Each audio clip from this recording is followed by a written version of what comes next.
دینی معاملات میں اللہ کی طرف سے ایک فیصلہ کن کتاب ہے. یہ وہ کتاب ہے کہ جس کو اللہ تعالیٰ نے قرآن مجید میں میزان فرقان قرار دیا، اور یہ فرمایا کہ اللہ کی کتاب آتی اس لیے ہے کہ انسانوں کے درمیان جب اختلاف ہو تو فیصلہ سنا دے. لِيَحْكُمَ بَيْنَ النَّاسِ فِي مَا اخْتَلَفُوا فِيهِ. سو ہمیں ذمہ داری کے ساتھ قرآن کی روشنی میں سنت اور حدیث کو سمجھ کے ان کو ان کی جگہ پر پلیس کرنا ہے. اور میں پھر گزارش کرتا ہوں کہ اس میں ڈسکشن ہونی چاہیے اور اس میں اختلاف ہو سکتا ہے، لیکن ان میں جو بات جیسے بیان کی گئی ہے اس کا جو مقام ہے اس کو وہاں رکھنا چاہیے. یہ جو آپ نے مثال پیش کی کتوں کے مارنے کی یا اس طرح سے اور معاملات اور فیصلوں کی کہ جو کبھی کبھی ہوتے ہیں، بڑی اچھی بات ہے. اس کو بھی ظاہر ہے کہ مختلف احادیث کے جو ذرائع ہیں ان کو سامنے رکھ کر قرآن و سنت کی روشنی میں اس پہ ڈسکشن ہونی چاہیے کہ کیا واقعی دین میں یہی بات بتائی گئی ہے، یا کوئی واقعات کے بیان میں ایسا فرق آ رہا ہے جس سے کہ بات کے سمجھنے میں جو اصل چیز تھی وہ ہو گئی ہے. میں آپ کو اس کے سامنے اس بات کو واضح کرنے کے لیے مثالیں بیان کر سکتا ہوں کہ لوگوں نے حدیثوں کو سمجھ کر دین کے معاملے میں وہ رائے اختیار کی کہ جو دین نے بتائی نہیں تھی. تو اس لیے یہ ذمہ داری کا کام ہے، ہم سب کی ذمہ داری ہے، یہ ہمارا ایک کلیکٹو پروجیکٹ ہے، اس پہ کام ہونا چاہیے. دیکھیے یہ بات درست ہے آپ کی کہ ایسا بہت ممکن ہو سکتا ہے کہ حدیث کی سمجھ کسی کو غلط ہے یا کسی نے ولفلی اس کو ڈسٹورٹ کیا. ہم نے اس بات کو ڈینائی تو نہیں کرتے، اور اس کی تو اکنالجمنٹ ہمیں صحیح مسلم میں ملتی ہے کہ جہاں ایک حدیث کا ایک مفہوم، ایک حصہ اس کا کہ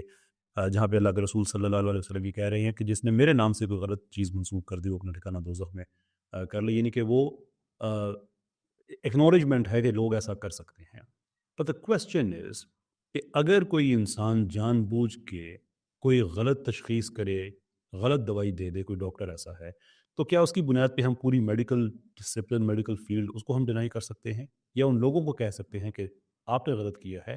اور انہوں نے غلط کیا ہے اس کا معیار بھی وہی جو احادیث کا منبع ہے، جو ذخیرہ ہے، وہیں سے ہم نوشن ڈرائیو کرتے ہیں کہ انہوں نے ٹھیک کیا ہے یا غلط کیا ہے. بہرحال یہ تو ایک چیز ہے، لیکن اس کے ساتھ ایک دوسری چیز جو بڑی اہم ہے کہ آپ کی بات سے جو سینس میں نے لیا ہے وہ یہ ہے کہ چونکہ دین کی پریکٹس اللہ تعالیٰ عز و جل نے نبی پاک صلی اللہ علیہ وسلم کو دی، انہوں نے اس کو پریکٹس کیا، صحابہ نے ان کو دیکھا، پھر اس کے بعد پھر وہ ایک مسلسل پریکٹس تواتر کے طور پہ وہ تاریخ میں محفوظ رہا. اور حدیث جو ہیں وہ لوگوں نے بعد میں لکھی، لوگوں نے منسوب کی اللہ کے رسول صلی اللہ علیہ وسلم سے، اور ہم یہ دیکھتے ہیں اس میں کون سی چیز قرآن و سنت کے مطابق ٹھیک ہے نہیں ہے. اب یہاں پہ دو پرابلمز آ جاتے ہیں اسٹریٹ وے. نمبر ایک یہ کہ جب ہم یہ کہتے ہیں کہ ہم پھر قرآن و سنت کی روشنی میں، سنت انکلوڈڈ، اس کی روشنی میں دیکھتے ہیں کہ یہ حدیث ہے یا یہ حدیث ٹھیک ہے یا نہیں ہے، تو وہ سنت کا کوئی نہ کوئی تحریری ریکارڈ ہوگا جس کی روشنی میں ہم دیکھیں گے کہ یہ ٹھیک ہے یا نہیں ہے. تو اگر ہم اس کے احاطۂ تحریر میں آنے کو ہی ہم ڈاؤٹ کر رہے ہیں تو پھر ہمیں کیسے پتہ چلے گا کہ سنت میں جو ڈاکومنٹ لکھا ہوا ہے، سنت کے طور پہ جو ڈاکومنٹ لکھا ہوا ہے، یہ معیار ہے دوسرے کا، جبکہ آپ کے نقطۂ نظر سے تو یہ سارے کا سارا ہی ابو دا ڈاؤٹ نہیں ہے. یعنی کہ اس پہ ڈاؤٹ کیا جا سکتا ہے. ہمیں کیسے پتہ چلے گا پھر کہ یہ حدیث سنت سے اتفاق رکھتی ہے نہیں رکھتی؟ دیکھیے ایک ہم سناریو لیتے ہیں، ویری پلازبل سناریو ہے کہ صحابہ نے سرٹن پریکٹسز کی، ان کے بعد تابعین نے ان سے سیکھی، تبع تابعین نے ان سے سیکھی، وہ پھر کسی نئے علاقے میں گئے. اب اس زمانے میں ہر طرح کے لوگ تھے، ایون صحابہ کی جماعت کے اندر بھی تو منافقین گھسے ہوئے تھے. اس کا مطلب یہ ہے کہ ایسے اس مزاج کے لوگ جو ہیں وہ تابعین میں بھی ہو سکتے ہیں، تبع تابعین میں بھی ہو سکتے ہیں. تو اب اگر کوئی آدمی، لکھی ہوئی حدیث کی بات نہیں کر رہے ہیں، ہم ایک سنت پہ مبنی پریکٹس کی بات کر رہے ہیں کہ جو تواتر سے کسی ایسے آدمی کو تک پہنچی کہ جو تبع تابعین کا معاصر تھا. اب وہ جاتا ہے کسی علاقے میں اور بتاتا ہے کہ تم نے نماز ایسے پڑھنی ہے، روزہ ایسے رکھنا ہے، ساری باتیں بتا کے بہت سی غلط باتیں بھی بتا دیتا ہے، کیونکہ وہ آدمی بدنیت ہے، وہ غلط بات بتا رہا ہے. لیکن اگر